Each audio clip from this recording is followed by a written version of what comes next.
Semuanya, jumpa lagi dengan aku Sisyo Selutia. Kali ini kita masih berada di segmen belajar tutorial tentang kisi-kisi soal surveillance epidemiologi untuk formasi epidemiologi. Nah, ini tuh untuk CPNS dan P3 Kesehatan. Seperti apa? Disimak ya. Java grafis.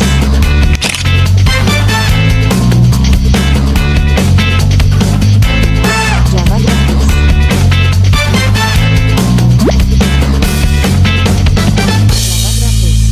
Yang pertama, kita akan membahas dulu tentang dasar hukumnya, di mana Peraturan Menteri Kesehatan Republik Indonesia Nomor 45 Tahun 2014 itu membahas tentang penyelenggaraan surveillance kesehatan.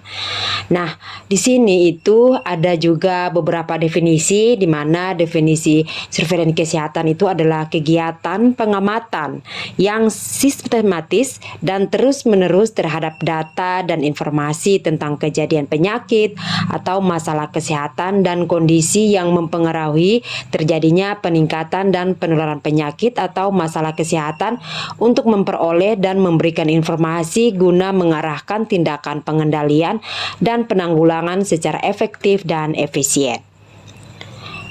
Kemudian yang B, di mana ada definisi dari kejadian luar biasa yang selanjutnya disingkat dengan KLB adalah timbulnya atau meningkatnya kejadian kesehatan dan atau kematian yang bermakna secara epidemiologi pada suatu daerah dalam kurun waktu tertentu dan merupakan keadaan yang dapat menjurus pada terjadinya wabah.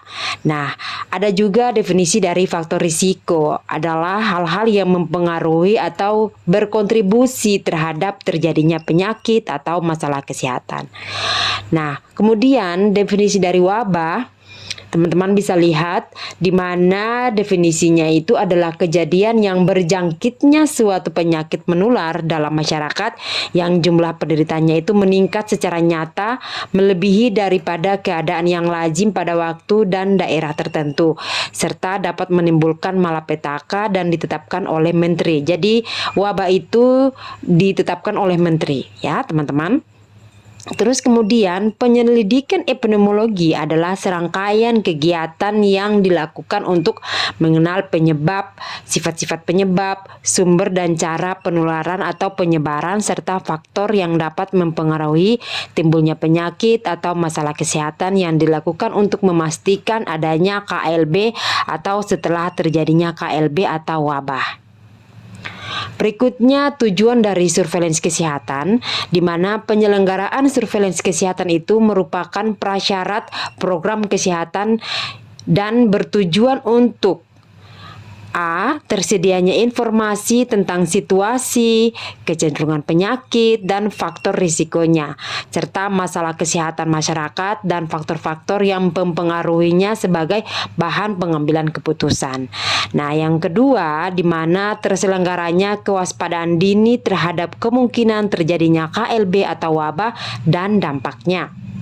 Terus yang ketiga, terselenggaranya investigasi dan penanggulangan KLB atau wabah.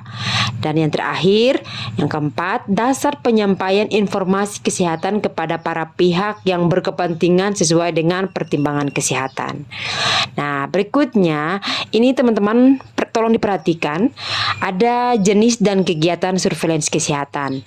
Nah, ini itu dia terbagi lagi. Berdasarkan sasaran penyelenggaraan surveillance kesehatan itu dia terbagi atas 5, yaitu surveillance penyakit menular, surveillance penyakit tidak menular, surveillance kesehatan lingkungan, surveillance kesehatan matra, dan surveillance masalah kesehatan lainnya. Nanti ada dibagi lagi teman-teman, nanti ada di slide belakang. Nah ini, berdasarkan jenis dan kegiatan surveillance kesehatan untuk penyakit menular meliputi ini dia, banyak sekali ya teman-teman. Ada penyakit yang dapat dicegah dengan imunisasi, ada demam berdarah, ada malaria, ada zoonosis, ada filariasis, ada TB, ada diare, ada tifoid, ada kecacingan dan penyakit perut lainnya, ada penyakit kusta, penyakit frambusia, penyakit HIV/AIDS, ada hepatitis dan penyakit menular seksual serta penyakit pneumonia termasuk penyakit infeksi saluran pernafasan akut berat ya. Itu termasuk dalam kategori surveillance penyakit menular. Nanti di belakang surveillance penyakit tidak menular itu dia ada ini. Ada surveillance penyakit jantung dan pembuluh darah, surveillance diabetes mellitus dan penyakit metabolik, surveillance penyakit kanker, surveillance penyakit kronis dan degeneratif, surveillance gangguan mental, surveillance gangguan akibat kecelakaan dan kekerasan. Ya, ada lagi nih. Untuk surveillance kesehatan lingkungan dia terbagi lagi. Ada surveillance sarana air bersih, surveillance tempat-tempat umum, surveillance permukiman dan lingkungan perumahan, surveillance limbah industri, rumah sakit dan kegiatan lainnya. Nah, ini juga ada surveillance vektor dan binatang pembawa penyakit. Ada surveillance kesehatan dan keselamatan kerja. Ada surveillance infeksi yang berhubungan dengan fasilitas pelayanan kesehatan. Nah, yang terakhir ada yang kelima maksudnya ada surveillance kesehatan matra, yaitu ada 3, surveillance kesehatan haji, surveillance bencana dan masalah sosial, surveillance kesehatan matra laut, dan surveillance kesehatan matra udara. Jadi ini tuh digabung jadi satu aja. Nah, yang terakhir ini dia surveillance masalah kesehatan lainnya. Jadi dia ini itu yang tidak bersangkut paut dengan yang sebelumnya. Jadi ini dia masuk dalam kategori masalah kesehatan lainnya. Ada surveillance kesehatan dalam rangka kekarantinaan, surveillance gizi dan sistem kewaspadaan pangan dan gizi atau disingkat dengan SKBP, SKPG ya. Surveillance gizi mikro, kurang yodium, anemia gizi, maksud saya anemia gizi besi, kekurangan vitamin A. Ada juga surveillance gizi lebih, surveillance kesehatan ibu dan anak termasuk reproduksi, kesehatan lanjut usia ya, itu ada surveillance-nya tersendiri, surveillance penyalahgunaan obat narkotika, psikotropika, zat adiktif dan bahan berbahaya. Ada surveillance penggunaan obat tradisional, kosmetik, alat kesehatan serta perbekalan kesehatan rumah tangga, dan yang terakhir surveillance kualitas makanan dan bahan tambahan makanan. Nah, untuk penyelenggaraan surveillance kesehatan, di sini teman-teman bisa lihat ini tuh penyelenggaraannya itu ya, untuk surveillance kesehatan dilakukan melalui dengan pengumpulan data. Yang pertama, jadi jangan dibalik pengumpulan data, analisa data, enggak. Dia harus berturut. Jadi pengumpulan data, pengolahan data, analisa data, dan diseminasi sebagai satu kesatuan yang tidak terpisahkan untuk menghasilkan informasi yang objektif, terukur, dapat dibandingkan antar waktu, antar wilayah, antar kelompok masyarakat sebagai bahan untuk pengambilan keputusan. Jadi surveillance kesehatan itu dia maksudnya itu untuk mengambil suatu keputusan itu harus dilakukan penyelenggaraan surveillance kesehatan ya, seperti di atas tadi, seperti pengumpulan data, terus pengolahan data. Jadi tidak bisa dibalik-balik ya teman-teman. Nah, ini itu dilakukan agar mampu memberikan gambaran epidemiologi yang tepat berdasarkan dimensi waktu, tempat, dan orang. Berikutnya, informasi digunakan sebagai pedoman untuk pengambilan keputusan, meliputi besaran masalah, faktor risiko, endemisitas, patogenitas, virulensi dan mutasi, serta status KLB dan wabah, kualitas pelayanan, serta kinerja program dan atau dampak dari program. Nah, ini ada lagi berdasarkan bentuk penyelenggaraan surveillance, itu dia terbagi berdasarkan bentuk penyelenggaraan surveillance kesehatan itu dia ada 2. Jadi berdasarkan bentuk penyelenggaraan surveillance kesehatan itu terdiri atas 2, yaitu surveillance berbasis indikator dan surveillance berbasis kejadian, di mana definisinya seperti ini. Untuk berbasis indikator yang dilakukan yaitu untuk memperoleh gambaran penyakit, faktor risiko dan masalah kesehatan dan atau masalah yang berdampak terhadap kesehatan yang menjadi indikator program dengan menggunakan sumber data terstruktur. Ya, jadi itu ada pembeda ya teman-teman. Nanti kita lihat di mana bedanya. Terus untuk surveillance berbasis kejadian dilakukan untuk menangkap dan memberikan informasi. Ya. Jadi dia menangkap dan memberikan informasi secara cepat tentang suatu penyakit, faktor risiko, dan masalah kesehatan dengan menggunakan sumber data selain data yang terstruktur. Jadi ini tuh ada perbedaan di mana dalam perbedaannya itu dalam memperoleh ya, memperoleh suatu informasi dan suatu gambaran penyakit. Nah, di situ perbedaannya ya, teman-teman. Terus berikutnya berdasarkan pengumpulan data dilakukan dengan cara ada dua data, yaitu pengumpulan data secara aktif dan pengumpulan data secara pasif.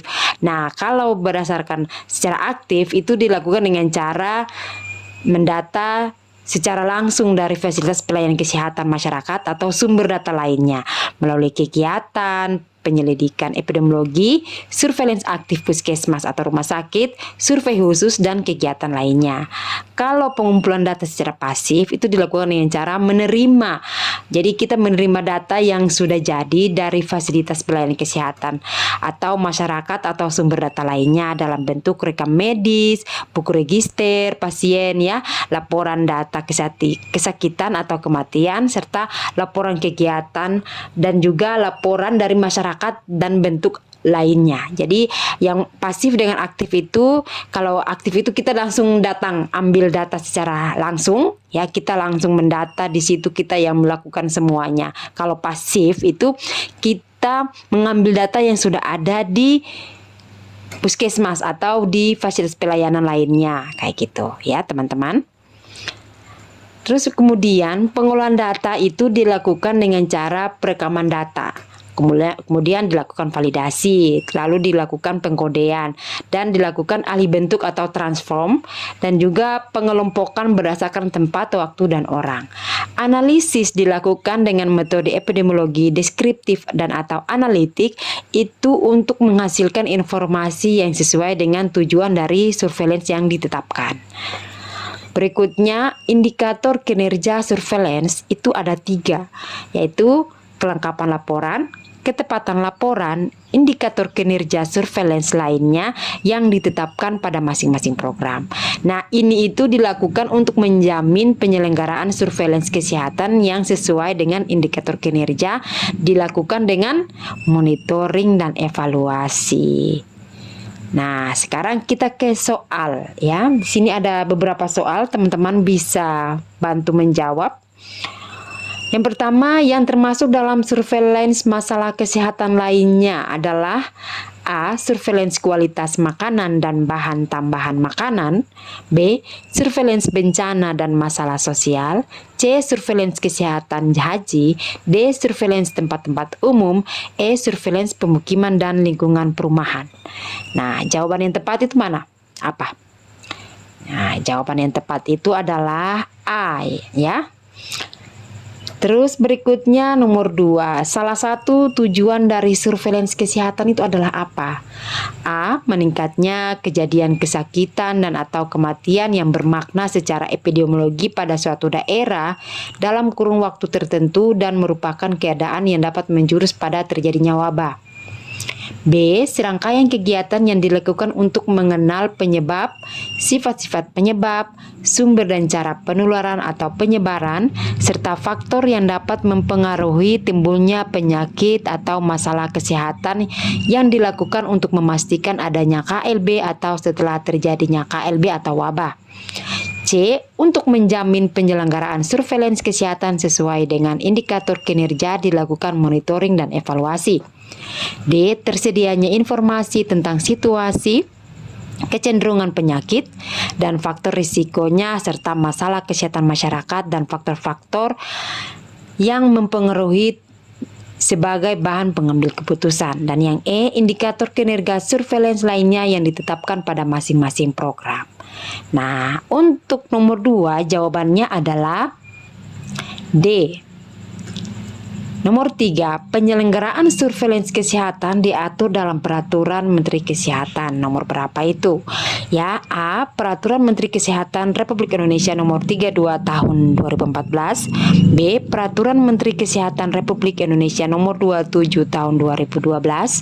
C. Peraturan Menteri Kesehatan Republik Indonesia Nomor 75 Tahun 2019. D. Peraturan Menteri Kesehatan Republik Indonesia Nomor 28 Tahun 2013. Dan E. Peraturan Menteri Kesehatan Republik Indonesia Nomor 45 Tahun 2014. Ayo, apa jawabannya?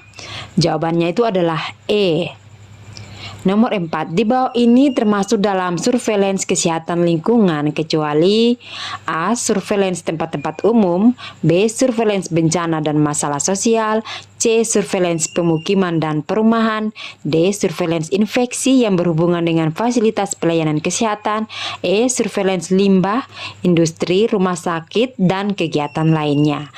Nah, ini tuh yang dibawa, yang kecuali ya, yang kecuali berarti jawabannya adalah B. Berikutnya nomor 5, berdasarkan bentuk penyelenggaraan surveillance kesehatan, indikator kinerja surveillance itu meliputi 1. Kelengkapan laporan, 2. Ketepatan laporan, 3. Surveillance berbasis indikator, 4. Indikator kinerja surveillance lainnya yang ditetapkan pada masing-masing program, dan 5. Surveillance berbasis kejadian. Opsinya itu adalah A. 1, 3, 5, B. 3 dan 5, C. 1, 2, 4, D. 2, 3, dan 5, E. 3, 4, dan 5. Jawabannya adalah C. Nah, itu dia yang bisa aku share ke teman-teman. Semoga bermanfaat. Sampai jumpa. Dadah.